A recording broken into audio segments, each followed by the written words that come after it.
G'day guys, Clint here recording episode number 64 of The Full Landscape.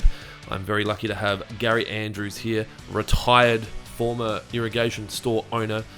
This one's a bit of a selfish podcast for me. There's not a lot of people in the world and Australia that I have access to. Well, you're pretty much the only one that I have access to that has ran multiple irrigation shops before. And so hopefully the following podcast can highlight some... will bring some benefit to those of you that don't run irrigation shops. Gary has a wealth of knowledge when it comes to business and irrigation. If you've got any questions for him, he won't answer them. He's retired now, but you can hit me up. If you're looking to buy irrigation in Victoria, Smart Water is the place to go. Sit back, relax, and enjoy. Thank you very much for coming in.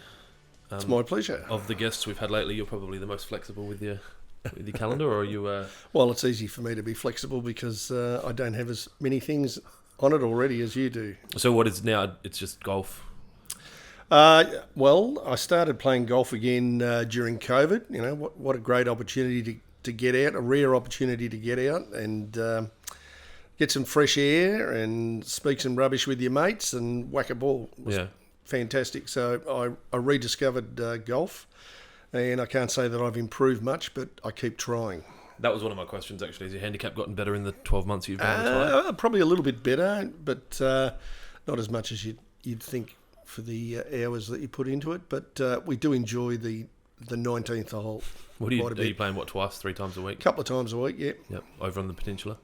We mix it up. We play around Bayside mostly, but also down on the peninsula, and we're sport for choice. Yeah. There are just so many great golf courses down there.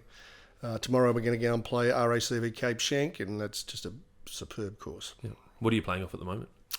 Handicap-wise, probably around 18. Okay, that's cool. I'm 30, 31, so you're in good company. Yeah, 18's manageable. Yeah, but we don't worry too much about what the score is. I think a shot a hole. Yeah, it's pretty good. It's pretty good for the average schmuck. Yeah. So for everyone tuning in, give us a bit of a background as to your connection to the landscape industry. Obviously, this podcast is a landscaping podcast. So I guess the 3-minute elevator pitch on, what you were doing before retirement. Well, I just sold my share in a business, an irrigation business called Smart Water. So I finished up at the end of 2021. And I started in that business in the late 80s. 1988, I came along just temporarily, part-time, to help out a couple of acquaintances. And my experience up to that date was installing in my own home a couple of drip irrigation kits that came out of a cardboard box around my native garden. So, but I did put it in and think, this is fantastic, So coincidentally, I had an opportunity to work in a business that I thought was going to be part-time, but ended up being the opportunity of my lifetime. And so what you bought, you were an employee at that point? I was an employee, and I bought a share in the business, and about 6 months after I bought a share in the business, they were about to go out the back door, so I bought the rest of the business. Oh, really? Yeah. So there was a period where you were a minority shareholder? There was. The 100% shareholder? Correct. And then partnership? Then we post the millennial drought, amazing things happen. And we ended up merging our company with another company called Wave Irrigation. And so this is, when you say the millennial drought, you're talking like 5, 6, 7? It really went for 10 years. Yep. So 20 to 2010. Yeah, correct. Yep. Yeah, about 2000 to 2010, and of course everything got turned on its head. We were no longer a sprinkler company. Up until that time, we were actually called One Stop Sprinklers. But that was, I looked today, the company was registered as that. That's correct. Trading as, yep. Yeah. We were One Stop Sprinklers, and we were really focused on the distribution of water through a pipe system and out of a head, and of course the drought turned down on its head. First of all, you weren't allowed to sell sprinklers. It was really drip irrigation only. And the government gave some loose guidelines to the public, you should buy a water tank and collect your rainwater, and then you should recycle. But that was about where the advice ended. And the general public were with the program, but how the hell do we do this? And they came to see people with businesses like mine to flesh that out and work out how they were going to do it. So the government were consulting with irrigation businesses at that point, or homeowners were? Absolutely no consultation at all. They just said, water that's being used inside the home takes precedence over water outside the home. And most houses would have lawn and garden. So if we only water one of those two, nominally we'll say 50% of the water. And then if we put restrictions on how you do water your garden and say you can only use drip irrigation and you can only use it, twice a week between the hours of whatever to whatever, we're probably going to get down to 25% of the water. And don't worry, you'll figure it out. Yep. So then you kind of worked out, once the rules had been laid out, you worked out how to handle that? Well, our first thoughts were, holy shit, we're going to go out the back door here because we can't sell our... And you'd only just bought...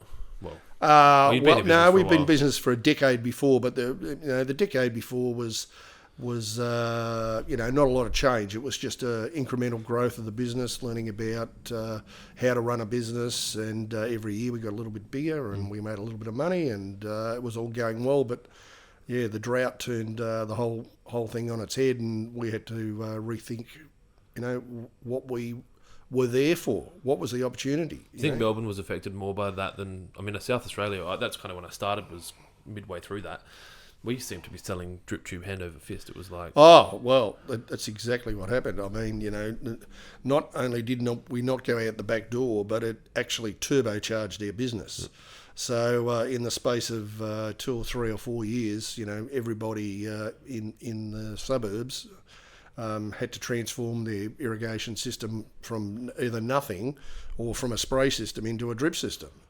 So, there wasn't enough product, there weren't enough outlets, there weren't enough staff to deal with the demand.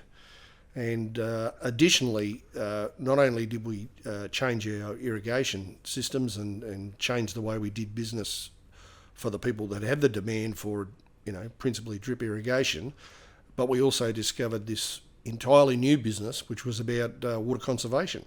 Yep. So, we had to get into the water tank business, the pump business, and a whole range of ancillary advice, devices, and learn all about these things as we were moving along. So you mentioned, you kind of touched on it there, you were learning, you had no formal business qualifications when you took over a business in full? No, none at all. And so I don't know if it was accurate or the right profile, but your background, you got teaching. I was a school teacher, yeah. Yeah, so that was your I guess, trade? That was my trade, yeah. And then so then buy a business and just, work it out? That's what I did, but you buy a business and just work it out? Well, pretty much. I actually, I was a school teacher, and then I went travelling around the world with a backpack and tried all new things. And when I came back, I could have gone straight back into teaching, and somebody offered me an opportunity to do something different, which was actually working in foreign trade and currency exchange and all this kind of thing. Much more entrepreneurial type thing, which I'd never been exposed to before. So I had a couple of years doing that, and I probably learnt more about what you shouldn't do than what you should do. So that actually put me in good stead. But it just expanded my horizons about, what was possible, and who I was exposed to, and this opportunity arose when I left that workplace. And when I was thinking about what my next step would be, would I go back into teaching or whatever, I was helping out this guy who was running this little one-stop sprinkler shop. And then now we're here. It's the old story. It's like the Mr. Remington, I decided I liked the company so much I bought it. But, yeah. Which is sort of true, but I also had a rude shock in that I'd invested some money, and then shortly thereafter I was told that, perhaps that was a bad investment. And I didn't think that the underlying business was a bad business. It was a good business. It was just the people I jumped into bed with. Oh, because you were a partner. I was a partner, and they had other interests, and it was, all about them and not necessarily about the business surviving. So I spoke to my wife and we said, well, in for a penny, in for a pound. Let's go the whole hog, because I'm pretty confident that the underlying business here is strong, and that just happened to be at the time when home irrigation was really taking off. Landscape irrigation. So what is this, 90s? This was 1990. I bought the business outright. So you in excess of 3 decades. Yep. With combined ownership. Yep. Kind of variances. I guess had you saved like prior to that? You'd obviously been teaching in that, or like did you have to go through to scrape enough money together to kind of buy a business? Was that challenging, or? It was very challenging, but we bought a house and with a large mortgage, and in 1990, not only was I either going to lose my investment or take over a business, but I was also having my first child. So it was like, let's do this. Let's throw caution to the wind and let's run with it. Yeah, okay. It's not an uncommon story to hear. Yep. Like people they're not just jumping off one cliff at a time.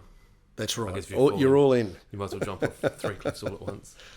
So, and the partnership came about because you and another store owner had discovered you're better off working together than against each other. Like geographically, you were close, or? Back in where were we? Say 2010, 2012. There were probably a lot more irrigation shops dotted around Melbourne. We were a couple of years beyond the millennial drought, and of course, what happens after 10 years of drought? Well, it rains 50% more than usual for the next 2 years. And a lot of businesses had grown out of nothing, and really they didn't have the legs to survive through to the next stage. So some went out the back door. There was a bit of consolidation, and myself and the people at Wave decided, let's consolidate. Let's take the strength that we've got. Let's take the customer base we've got, and also the expertise that we had developed over a large number of years. Let's take it to the next level. And were you installing at this, like the stores were installing and supplying? We had an installation and maintenance division as well, but we saw a new vision, which was to have a design and consultation department, and then a supply department, and then a contracting and maintenance division, and rather than have them all merged into one entity, have specialist departments doing those all under the same company. All under the same company, but just genuinely develop independent. Each. Like have a team, have a leader, correct. Have a budget for that department, correct, kind of thing. And what was that? Would that you'd say that attributes? Well, that would be the key to the success of the business. Like, was that when it kind of launched? Well, it was just going to the next level. Yep. There's only so much you can do. If you're just one individual and you've got your finger in all the pies, there comes a time if you want it to flourish that you have to put more faith in other people to bring your vision to realisation. Was that something that you struggled with early? Like, did you to be able to share the responsibility with others or delegate? Like, did you have problems with that at any point, or that kind of came natural? Certainly the first 10 years, you were very much focused on survival, and you didn't have the resources to invest in too many really good people. So you tended to grow people within your own organisation, and but yes, it was difficult for the business owner to take the hands off and let other people drive. But I recognise that in myself, and I made a concerted effort to allow that to happen, and when I did, we got even better results. So owning 50% of a partnership that's successful is better than owning 100% of a sole trader that's not moving too much. Absolutely. Yeah. And so no regrets about partnership. Like I've got my only experience with partnership is bad, so I'm kind of like the anti-partnership guy. But you'd do it again, like as in. If you rewind 20 years, you wouldn't change how you did it? 20 years, 10 years? It doesn't matter how talented you are or how experienced you are. There's always room for another perspective, and everyone's got strengths and weaknesses. And I think inviting other people in to join with you allows you to bring on board that other perspective and that other area of expertise, and it also gives you a bit more of an opportunity to step back and focus on a narrower area and let other people run other areas of the business. So what was your focus after that? Like, was that design or retail? No. My main strength was in the sales area of the business. So retail and trade sales was where I chose to stay within the business, and then somebody else ran the installation, and then somebody else ran the administration of the business. Yep. Okay, but not necessarily. Or were there three partners doing that, or it was? There was three partners. Yeah. Okay. Okay, that makes sense.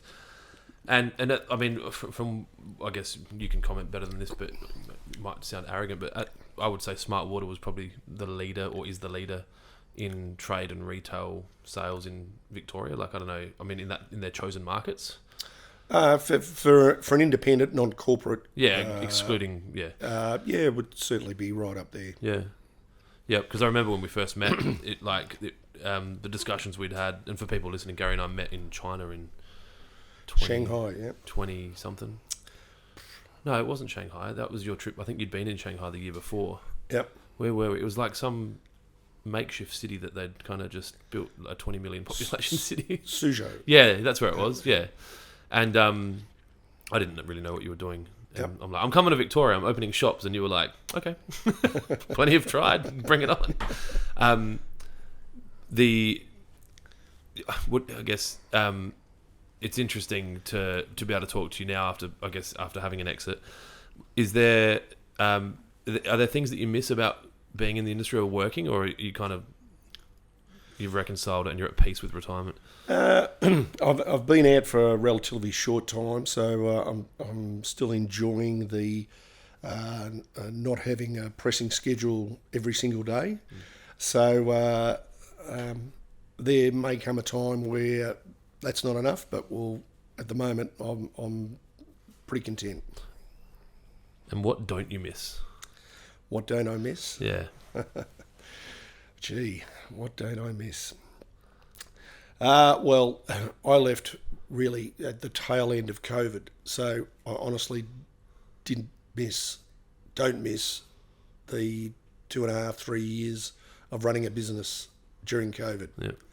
I think that was equal to about 6 normal years of running a business in terms of what it took out of you personally. So I don't miss that. That's for Do you think sure. that accelerated your retirement?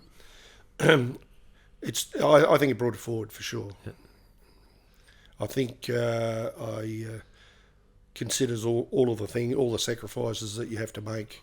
The time I didn't spend with my wife and family, and I prioritised the business in front of many other personal things, and I just decided, well, you know what, it's time to change those priorities around. And of course, the difficulty always is when you come to that conclusion is how are you going to dispose of your business? Who's going to offer you value in taking over your business? Well, it's a very unique business. Like irrigation, I kind of almost said it before.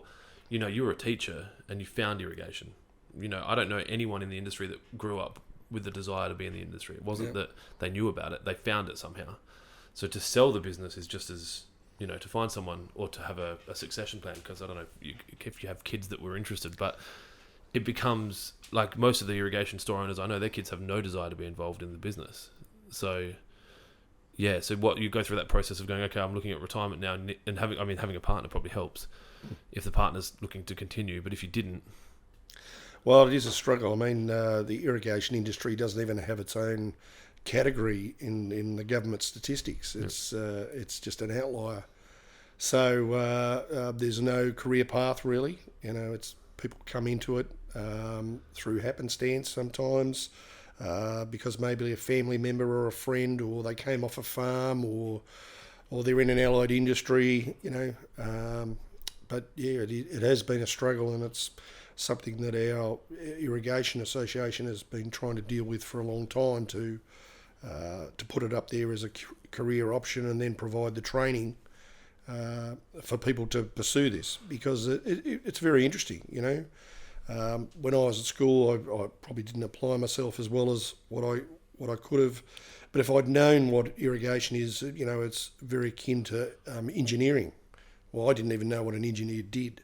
So if I had have known that, perhaps I would have pursued, a kind of education that would have allowed me to follow engineering or irrigation design or something in that particular area, the pump industry, or It's a very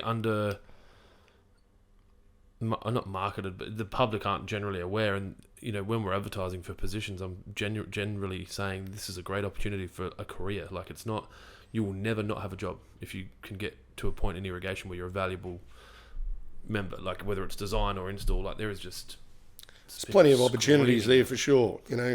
And we're in a particularly tough environment at the moment where it's hard to find trades for any industry. You will usually find somebody that has an interest in gardening or landscaping or something along those lines, and maybe has just tasted what the irrigation industry is, and they think, I might like to pursue that. I think there's something of interest there. So that's the most likely place to find staff at the moment. But the other side of the coin is that next to air, what's the most essential commodity on the planet? It's water. So I think we should be talking to people out there, young people out there, about get involved in this water sustainability game, and irrigation is part of that. I lost my train of thought before we were talking. Where I was going with the meeting in China was I was, after talking to you for a period, I realised that Waterpro was a very similar business to Smart Water, except for the installation side. I guess talk to me about the importance of that in the business, and did you ever have a period where you thought we don't need to have an installation and maintenance division? No, I thought quite the opposite.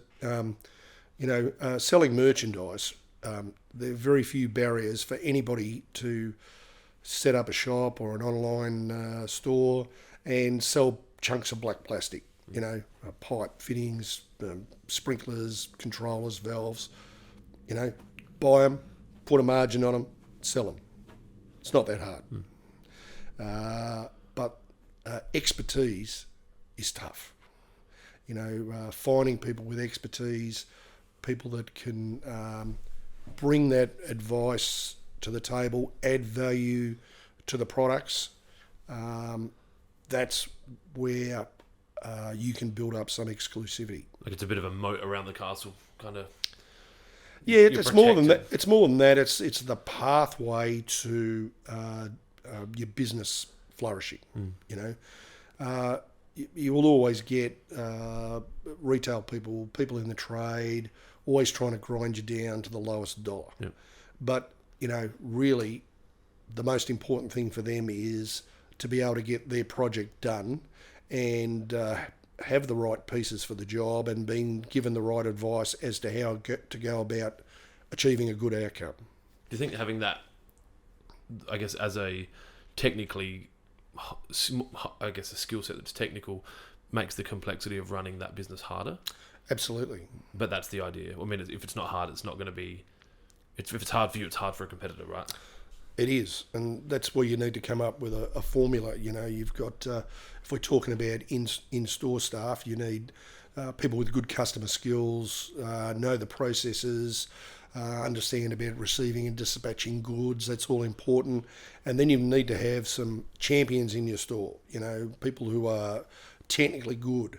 But not every staff member has to be, diploma level on the coefficient of uniformity of a sprinkler head.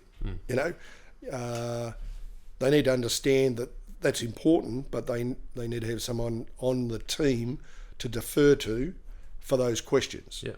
So the newer staff members, the younger staff members, the less experienced ones, they need to have the basics They need to understand that, you're here to buy your components to create a water efficient irrigation system, and you're in the right place.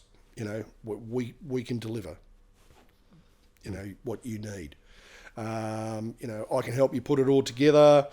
You might have some really technical questions and I might not be able to answer them, but we do have somebody on our team that can answer those questions. So, and then obviously when that person answers the questions in front of the juniors, it's an ongoing learning process.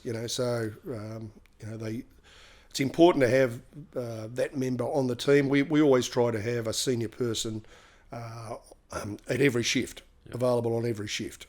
It gave all the other staff members confidence, and it was an ongoing learning experience as well.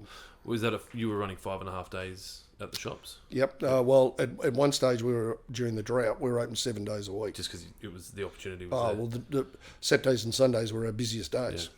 So that's crazy. Yep. Were there any projects that you kind of had in the back of your mind that you didn't get to do?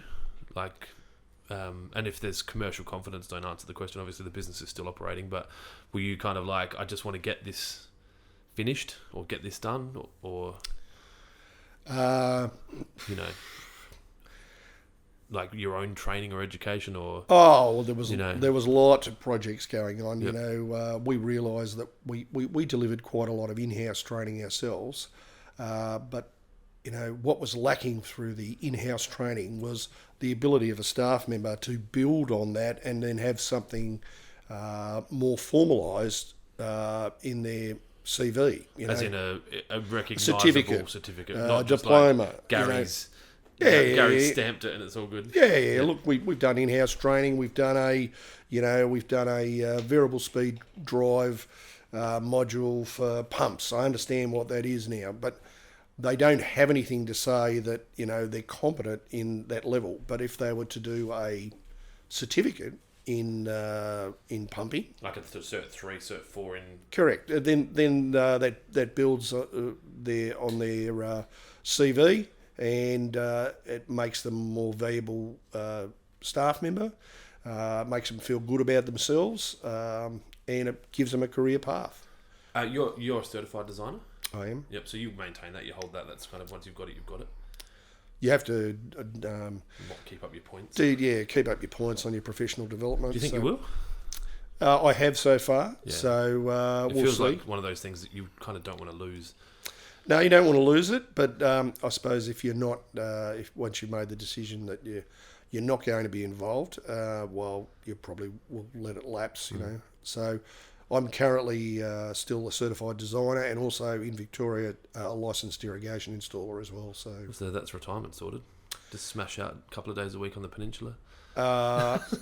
Clint, to be honest with you, the last thing I see myself doing is out there with a shovel, digging a trench and putting stuff in, perhaps a bit of diagnostic work or, giving some advice on how to go about a project or that kind of thing, perhaps. Yeah. But with a vest, a high-vis vest, yeah, and a vest pen, and a hat. Yeah, that's it. That makes a lot of sense. So if you were 40, I'm guessing you're not, and everything was the same, you were in the position, you hadn't sold your share and you had another 20 years to retirement in Victoria, what would you be doing now? What do you think would be focusing on? Would you be expansion or? Well, expansion, what does expansion mean now? It means a totally different thing to what expansion did 10 years ago. Explain that to me because I don't understand. Up until 10 years ago, you would say expansion is simply opening more outlets. Yep. But that's not the way today. I mean, you just look at how Amazon delivers everything these days. You need to, we're in a messy business. They're bulky items. The suppliers can't always be relied on to deliver product when and where you need it. So you need to have some depots with stock that are accessible to both customers that want to come to you and customers that want deliveries. So I would see growth, maximising the opportunity in Melbourne is say 3 outlets, north, east, west, maybe south, near road infrastructure, and investing heavily in your online business, because it's just a channel that's growing out of control. Was that something that you guys were focusing on, your online business? Like, I mean, Absolutely. we still do come up against Smart Online. Yep. And obviously there's 2 or 3 other players that seem to be pretty aggressive in that space. I've spoken to other irrigation store owners here who are just like very against the online and just want to stay away from it, almost to not, feed the beast kind of thing. You think that's to their demise long term? Well, listening Moses wanting to hold back the Red Sea. It's already there. The internet's sticking it's around. too late. It's done and dusted. It's just another channel like your podcast is for you to get your brand out to the community, your community, provide access to you and what you've got to offer, and provide them another way to do business with you. Yep. It's simple as that. I had a question here about the best decade. So that was the 2000 to 2010, the best decade from a financial standpoint? I'd say so, yeah. There was a shortage of suppliers, they didn't understand the opportunity. The demand was out of control. We probably could have charged 50% more during that period, but we Not your didn't. style. No, you can't. We would just there were several days every week that we would look at how our stock got smashed during the day, and we would go to our suppliers via the front door, the back door, whatever it took, to get pressure regulators, to get filters, to get more drip tube, get more drip emitters, get more fittings, get more LD poly, more timers. It was a weekly event because stock was just so hard to come by, and water tanks and pumps went through the same problem. Well, I haven't been to the locations yet, and I plan to, and make sure that I contact Steve and go, hey, I'm coming. I don't want to just roll in there. Are they big locations, or like? Could you I think you need substantial. I mean, we have bulky goods. Yeah. So you need a bulky goods. Yeah. You need type. a warehouse and a shop. You do, Yeah. and you need a yard. Yeah. And you need good access for vehicles. We don't have a yard.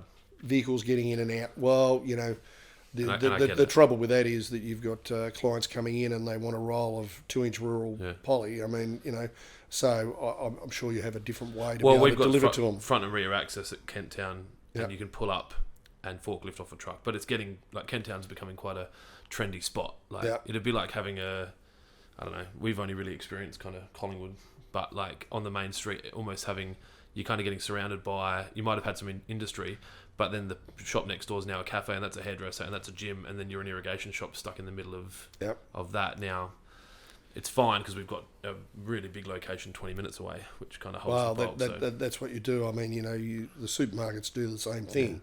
In high density locations, they have express stores, and then they have their bigger stores a bit further out. So I'm sure you can. You see that for irrigation, you think?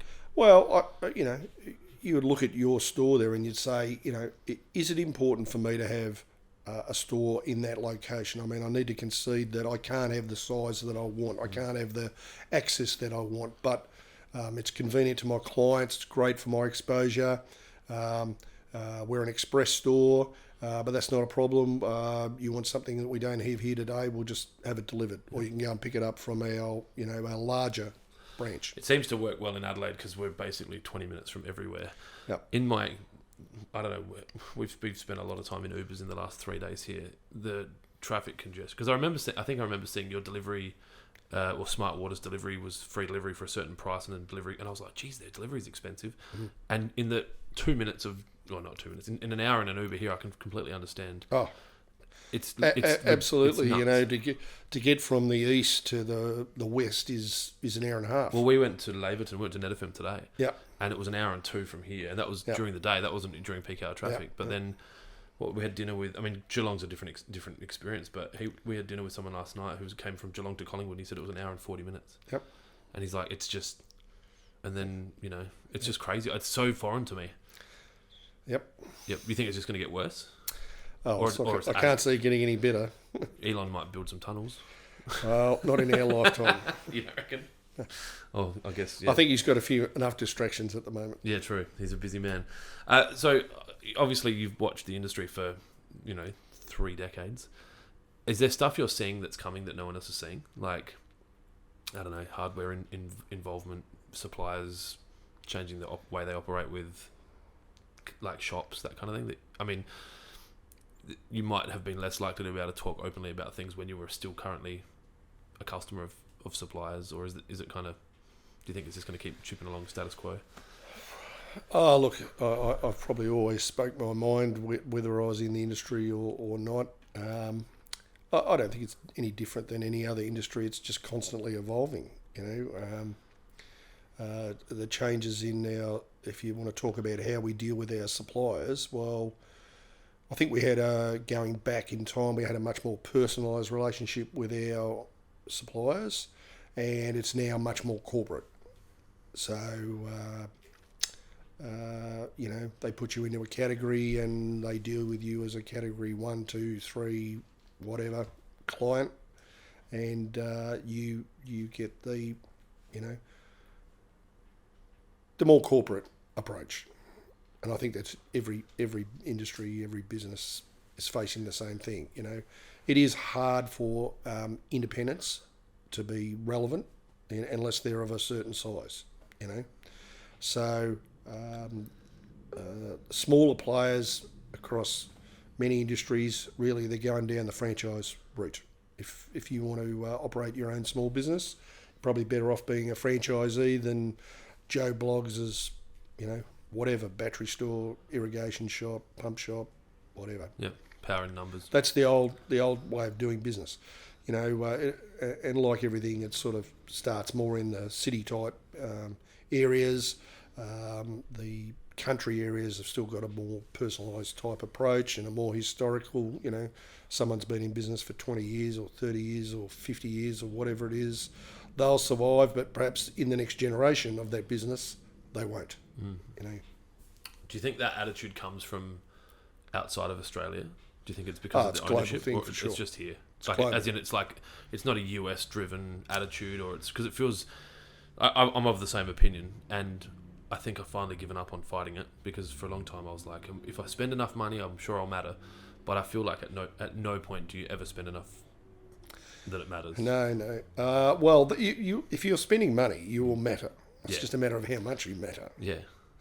So that's a global thing for sure. It's it's everywhere you go.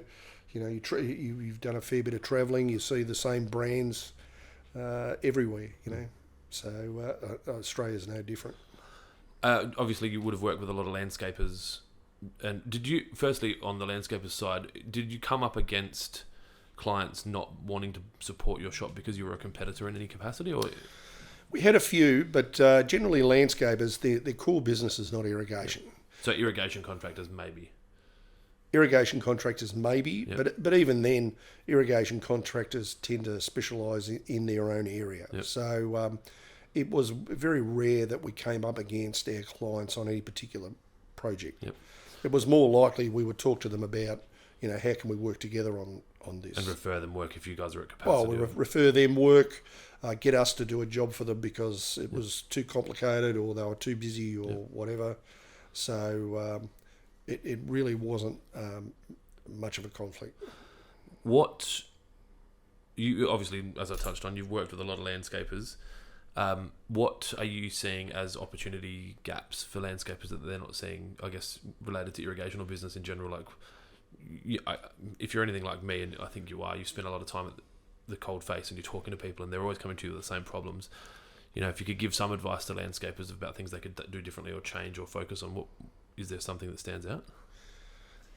Yeah, we used to do a lot of sessions, mostly technical type sessions with landscapers to try and bring them up to speed, try and give them a bit of insight into, what an irrigation system does, what's important, how to go about it, how to do it properly, how to sell it to their customers as a not just an ancillary item, but really core to their landscape project.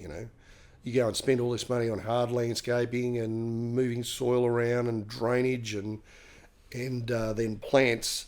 Well, how are you going to get them A, established, and then B, how are you going to maintain them?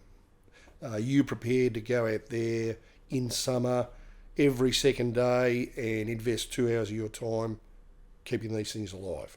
Or are you going to build a quality irrigation system into the project and if you do it right, you've made a 20-year investment, Yep.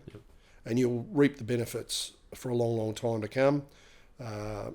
And not only that is you've got to look at how much water these things are going to use.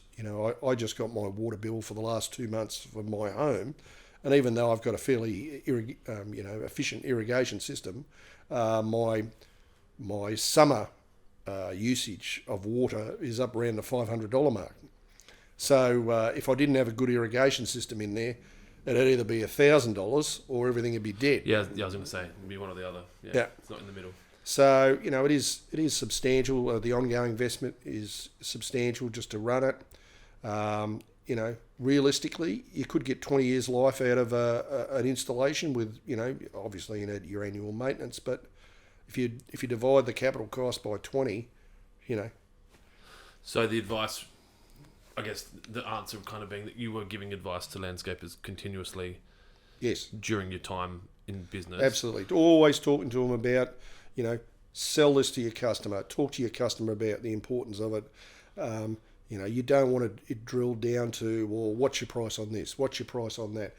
If you're constantly dealing with those kind of customers, you're just wasting your time. The area where your stores were not generally those kind of customers, right? I mean, obviously, people with money can still be tight asses, but they were high net areas. They were in the probably better socio-economic, but like everywhere, we had a mixed bag of people, and they're all different, and they all have a whole list of what's driving them, and their priorities change, But I always found it was worth taking the time to talk to them about what their outcomes, what their the desired outcome was, and I'd go back through. Well, how long do you want this to last? Do you want it to be water efficient? Do you want it to water the areas you want and not overspray onto paths and driveways and onto your house? Are you going to turn this thing on and off manually, or are you going to invest in a controller? And of late.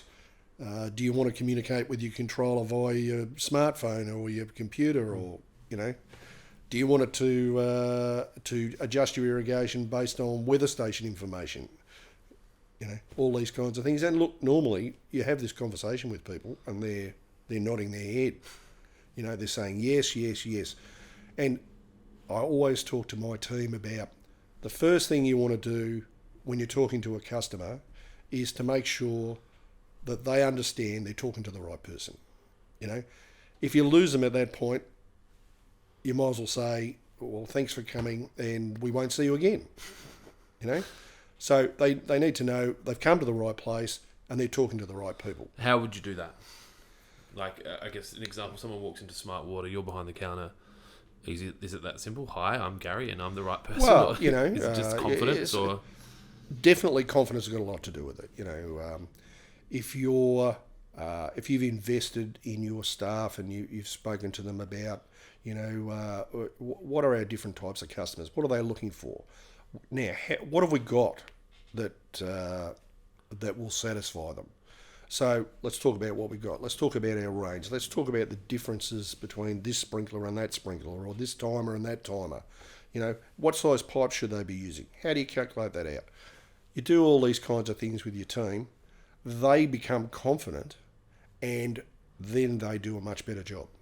And the customer can pick that up in no time. Yep, that makes sense. I used to have this manager at Domino's when I was really straight out of school, and he would wear the same badge as everyone else. And in fast food, a lot of them would have a management badge. You get the gold badge because you've earned the job. And he didn't wear it, and he's like, if the customer can't tell who's in charge, I'm not doing my job. And you kind of that just resonates with me. If the customer doesn't feel comfortable, they should be able to tell who knows what they're talking about, and they'll look to it. I always felt that if you can get a customer on board, you can deal do business with them, they pay their money, they go away, and then afterwards they think that was money really well spent, and if I need anything else, or if someone asks me, I'm going to refer them to Smart Water. Yeah.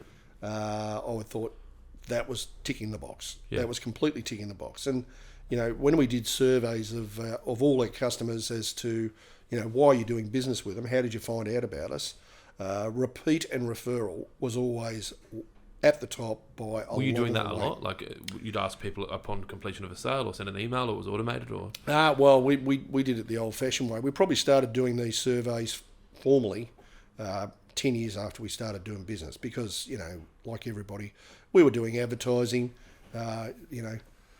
People would say, is your advertising working? And you go, oh, yeah, I think so. Yep. Which part of your advertising is working? Well, I don't know. It's just working. Yep. So finally, when we got some advice on marketing, how to be marketing, the first bit of advice was, well, where are you getting your customers from? Oh, okay. Well, I don't really know. So, start off with a piece of paper and divide it up into the categories that you think and stick it on the counter next to every register and you talk to the staff and say, every time you sell something, just ask the question, why did you come to us? Yep. And tick one of the boxes. Yep. So we do that for, I don't know, a couple of weeks, twice a year. And then we got a bit more sophisticated and we stuck it on a spreadsheet and we'd be comparing. And eventually you build it into your system so that you can start to get, you don't have to ask those questions anymore. It just, every time you do a sale, it's recording that information. So It's interesting. We don't have that. I think I do, if I'm working behind the counter, Yep. which is rare now, but every time I'm like, have you shopped here before? Yep. How did you find out about us? Like, a lot of times people are like, I don't know, I think I Googled you, or like, it's kind of, I looked up irrigation in the area and saw your videos. Actually, one of the most beautiful things, and feeds my ego amazingly, is they said, oh, we watched your videos. And that got us in. Hey. And then that makes this all, makes it all, like, because we get a bit of, I get the question from time to time, like, is it really worth doing all this content and making all these videos? And then you get that, and you're like, yeah, it makes sense. There you go, a bit of positive reinforcement. Keep it going. What was I guess, was there a strategy around recruitment for the business? Were you trying to bring in young people as delivery people or installers and then try and work their way up, or? As you know, it's very hard to find new people with any level of knowledge We don't even look about for the them. industry. Yeah. So our policy became always give your existing members of staff the opportunity to improve and take better positions within the company. So if you're looking at a store manager or an assistant manager role, you go out to the store first and go, we're about to advertise this, or you go tap someone on the shoulder and go, this has got your name written on it, or whatever's felt right at the time. We had to have a sort of an open policy that we're going to be advertising this job, But you can apply for it. Absolutely, we would encourage people to apply, and it became part of the review process. People would come along and they work for a year or 2 years or whatever it is, and we have our review, and it's not uncommon that people would say, "Oh, I'd like a bit more money." Yeah. Okay, well that's good. You should be aspirational. Yeah. Okay, so what have you done for the company this year? What have you done to try and improve yourself? And we really wanted to get people to really consider that there is opportunity within this company for you, but just sticking around for a long time is not going to necessarily give you that opportunity unless you're invested in improving yourself and being able to take on the next opportunity. I think that's great advice. I think that that's quite agnostic or universal across all businesses. Not just irrigation. That if you are an employee looking for more money, I would be having thought about those things prior to having that conversation. Were you doing those meetings, like, were they pretty strictly scheduled, like annual reviews or 6 months? Well, we always had formal. Probably the last 15 years we've had formal reviews, and we try to schedule them after the busy time of the year, because obviously that was a time when you had more time to talk to your staff, but also that would usually be when staff members would consider what their options were, and what you didn't want happening was people stay with you through the off time, and then prior to the start of the peak season they say, oh well, I'm off, I'm out of here, and you'd rather have any conversations around that area have already well and truly been undertaken, and everyone be happy and satisfied about where they were at the start of the season, so that they would go all the way through. It was a win-win for staff and for the business. Did you have any kind of review process between you and your partners? Would you talk to each other about your? No, not really. Yeah. And anything informal? Was it like? Oh well, we had regular meetings, but nice and open enough to be like, "Oh, Gary, I don't like how you did this," or. Oh well, yeah, there's a bit of that, but whether anybody actually made much of an effort to do that, or they just considered it to be a difference. We've got our differences, and that's the way it is. It's not a big enough issue to, Well, no one issue is big enough to kind of, No, not necessarily, no. What do you think's been the most beneficial technological advancement for the irrigation industry in the last 30 years?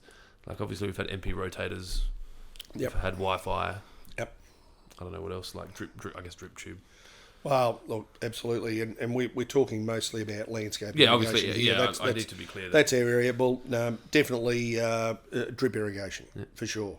I mean, the old days, we looked at drip irrigation as an agricultural product, and you'd buy pipe and you'd buy a hole punch and you'd punch holes and you'd put drippers in, the old turbo keys, 2s or 4s or 8s, whatever, at whatever spacing, and then the Israelis brought out this integrated drip tube.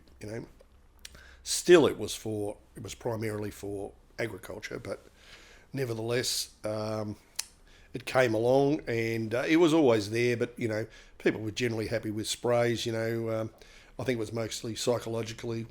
Psychological. I think it still is. They wanted to see the water. Yeah.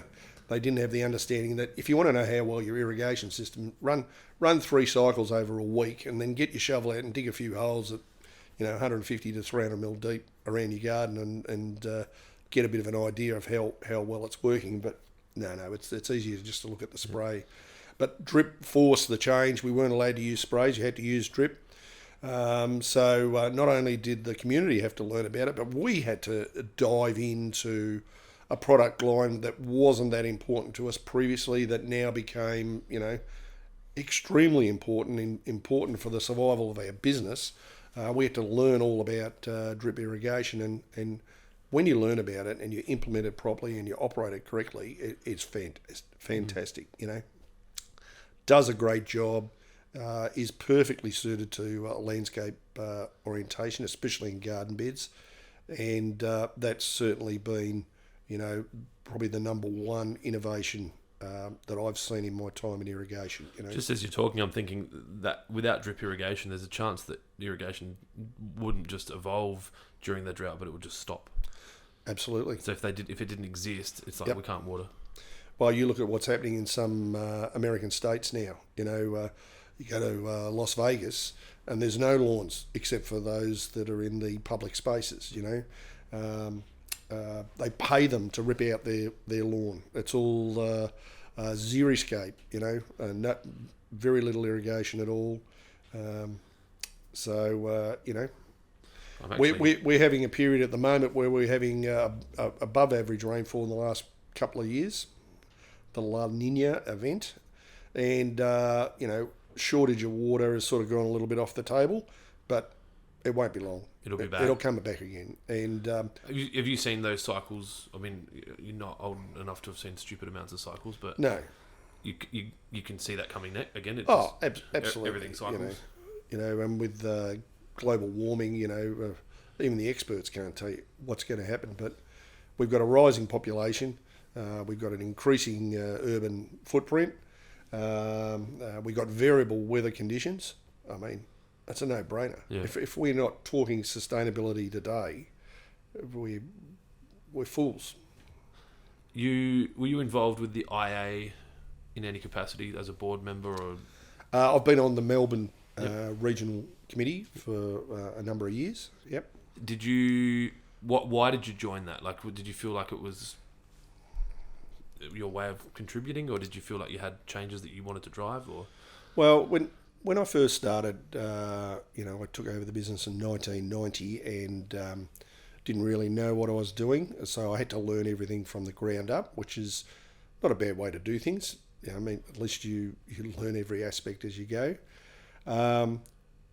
After a couple of years, we were having some success, but we were still a very small business, and we were aware of the bigger players in our market, but we didn't really mix with them at all because they were running their business, and we were just weren't even a consideration on the. so you're talking like landscape supply and install. Oh no!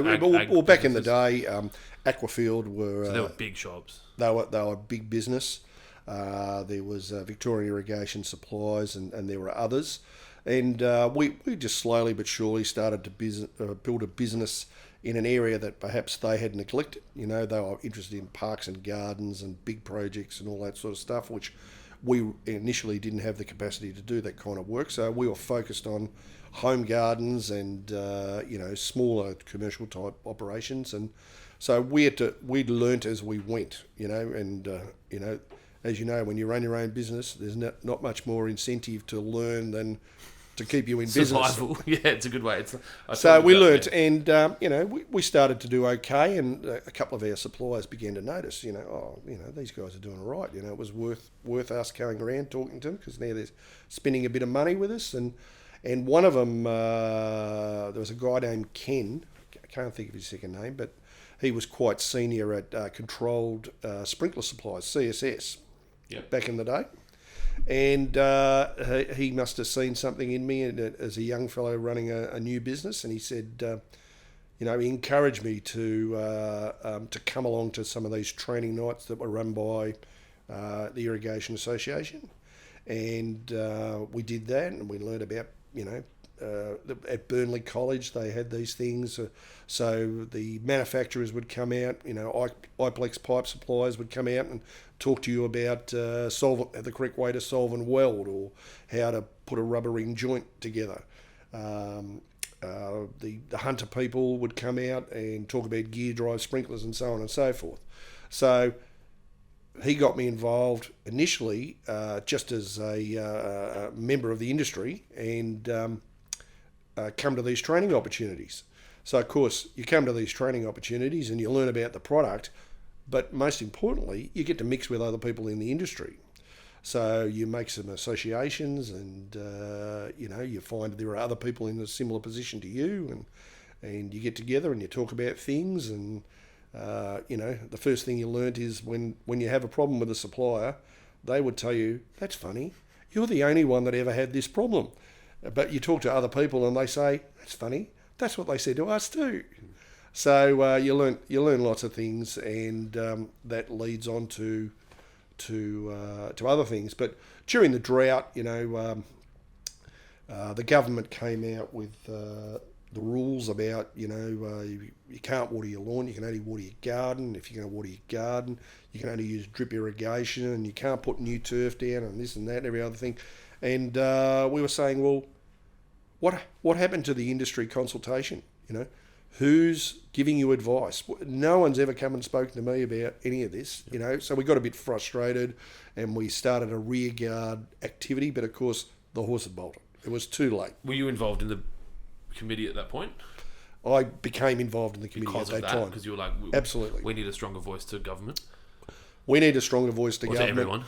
That was the issue of the day, and that's what motivated me to get involved beyond just being a participant in the training opportunities. Yeah. But I was on the receiving end at that stage, not on the giving end. And when this happened, with the drought situation, I became more active, and I started attending meetings, and I came to quite a few meetings and listened to what they were talking about, and it was all quite interesting, but there didn't seem to be any action. So at one of the meetings, I said, I've been to these meetings, and you talk about the same things every week, but what are you actually achieving here? What are you hoping to achieve? So I decided that if you want to make something happen, you can't just stand around the perimeter. You need to jump in and say, well, look, I'll get involved and I'll push with you, and we'll try to get people together, and we'll try to make some things happen that are good for the industry. And most people in the irrigation industry know very little about the Irrigation Association. They don't even know, or they're not interested that there is an association representing their interests. And I said, well, at the very least, we have to do that. We have to get out there and tell people this is the association. We represent your interests. Why would you not want to join with us? It's in your interest to join. So we had a very similar conversation with the president and the CEO of the Landscape Victoria board yesterday, and I talked to them about how I'd spoken to a landscaper in South Australia who's not a member of the association, but I said, regardless of your desire or lack of desire to be a member, we are still doing things that are going to benefit you. I think it's the same with the irrigation industry. The board, absolutely, they're still working towards improving the industry, which is going to benefit irrigation contractors and manufacturers and suppliers. So it wouldn't hurt to maybe be involved. Yeah, be involved, or at the very least, receive the emails, have a look at the opportunities. Maybe one day something's going to come along and they say, I don't know, what's the latest thing? I'll have to look at my emails again, but there's always emails coming. Look, we see it. There's water meter validation, or they'll have. Yeah. That's big in SA at the moment. I think it's going to get bigger and bigger across the country. Well, learn to design, Yep. Learn about pumps. We've been running some industry days that talk about, how do you define whether it's a water efficient irrigation system or not? Well, put some catch cans out, turn the thing on for 15 minutes, go out and collect the catch cans and compare the amount of water in each one. Did you guys do audits when you were with Smart? Like, was it a part of the business? Was the design consultancy thing an audit? Did you have audits? We did auditing, and we also, which is sort of a more formal process, and you're supposed to be certified as an auditor, but there was a bit of a problem with the auditor certification program. But we would do the same sort of thing, but we just called them assessments. Yeah. So, if anyone's got an existing system, the first thing we do is we go out and say, well, you need to have your system assessed so that, we know if it's working well or it's not working well, or, and where you should start with, investing your money on bringing it up to speed and making it a more reliable system. Yeah, we have the same thing. We call it, I think it's an irrigation condition assessment. Yeah. Which it kind of talks about the hardware more than as much as the DU, I guess. Yeah, well, look, DUC is whatever. Does it deliver the water uniformly? I mean, that's the most important thing. Does it target the area you want to water? Does it water all of it? Does it not get the water where you don't want it? If you're constantly spraying onto a wall and you don't do something about it, well, you never know. Over time, that might undermine the foundations of the wall. So, advice for people looking to get into the industry. Well, if you were, I guess, talking to a younger person finishing high school that's interested, what should they be looking at? What should they be doing? Like work experience with shops, or? Well, I would probably the first thing I'd ask them is, well, why would they be interested in getting into this industry? What do they know about this industry? Do they like, a lot of the installation staff, they like working outside, for example. They like dealing with customers. Do you like dealing with people? Do you like growing plants? What is it that's driving you? That would be my first question to them. Okay, and then you would talk about, okay, well, what's the scope of the industry, and where's a good place to start? And I would say absolutely the best place to start is in a retail store, because you're going to be exposed to a wide range of materials that are used in the job, a wide range of circumstances, and also a wide range of people who need these goods and services. So I'd say that's the best place to start. Get a taste for it, and get an understanding of the different areas within the industry that are available, and then their next step can be to go and pursue that area. So you want to become an installer? Fine. Work for an organisation that provides you with training, and if you're in Victoria, your objective should be to become a registered or licensed irrigation installer, because that's then the door for you to go to the next level in the contracting field, or go and start your own business. Good advice. Advice for me. Advice for you? Keep up the podcasts. Our industry needs a bit of exposure, and you're doing that, and I think you do that pretty well. And some people like it, some people don't like it. But show me the people that don't like it. Who cares? I mean, I want to find out why. It's great. They always used to say that any publicity is good publicity. Well, I'm not quite sure I agree with that.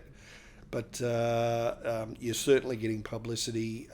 You're interacting with other people in allied industries, same industry, allied industries. You're giving some exposure to, I'm sure all your competitors watch your podcast. I hope so. We need the views. I'm sure they do. And like somebody that you mentioned that is very successful in this industry, has been so for a long time, but he's a dinosaur. He knows the game really well, but he doesn't understand podcasts and social media and e-commerce, and he probably doesn't need to, because he's really doing, like we did, the same thing you do, but via a different media. We did it in person. We did it by having training nights. We did it by turning up to landscaping association functions. We built our community that way. So, but of course, we're now talking to a different audience, and they're tuned into social media. Well, your potential clients and staff and suppliers, I guess, are more educated than they've got more information available to them. Absolutely, in that's the key point. They're not necessarily they're drowned in information. This is the thing. How do you cut through? And at the moment, you're fortunate that you're cutting through, because nobody else is doing what you're doing. So there's a few guys podcasting, not irrigation as much, but there's some landscape ones, which, like, we caught up with Joel from InStyle Gardens last night for dinner, and Landscape Victoria are doing one, but it's such a I don't know, fringe micro. It is. It's in its infancy, but the best thing you can do is work with those people, because collectively you'll dominate that environment. Yeah. And if you're the go-to man about the irrigation industry, look, Clint, you're a very successful business owner, and you've been doing this for a while now, and you're very good at podcasts, but you don't know everything there is to know about irrigation or water. It's impossible. Mate, none of us do. My knowledge on irrigation and water would be worse than most. Yeah. But what you can do is the same as the advice you give to landscapers, is that you should be teaming up with other people, and they provide you with expert input in this particular area. And so you might have 10, 15, 20 go-to people that give you the expertise in these areas. So you're going to get it personally. You'll learn every time you do one of these things. And all of your listeners, they're going to learn a bit more every time they listen to one of your podcasts. So it's not just about Clint in the car all the time. It's about Clint and his really interesting guests that he has that bring something new to the table. You listen to one of these things, whether it's on the radio or podcast or whatever, a few different things happen at once. One, you learn some of the things that you were doing were actually right, and you might even be surprised about that. You thought you were right, sort of, but now you've heard an expert say, I do this too, and you think, oh, beauty, I've just learned something. But then in the next sentence, he's probably going to say something else, and you're going to think to yourself, oh, I've been saying something totally the opposite, and I've just listened to what this person's had to say, and that's a good point. So from now on, I'm not going to say what I used to say. I'm going to say and do what this person just said because he's an expert in the area. And in actual fact, I listened to what they said and it strikes true to me. So you're going to have confirming and denying and extending, your knowledge. And as you know, nothing changes overnight. It's just a accumulation over a long period of time. It is. Well, thank you so much for making time to come and see me. It's been a pleasure. I know when I asked Gary to do the podcast, he was like, I'm sure there's some meat left on the bones if you want to have a pick at it. But I think you underestimate the amount of knowledge that you have in your brain from, 30 years? And not just irrigation, but in business. So it's been nice to be able to put some of it on camera and on audio that, it's there forever now.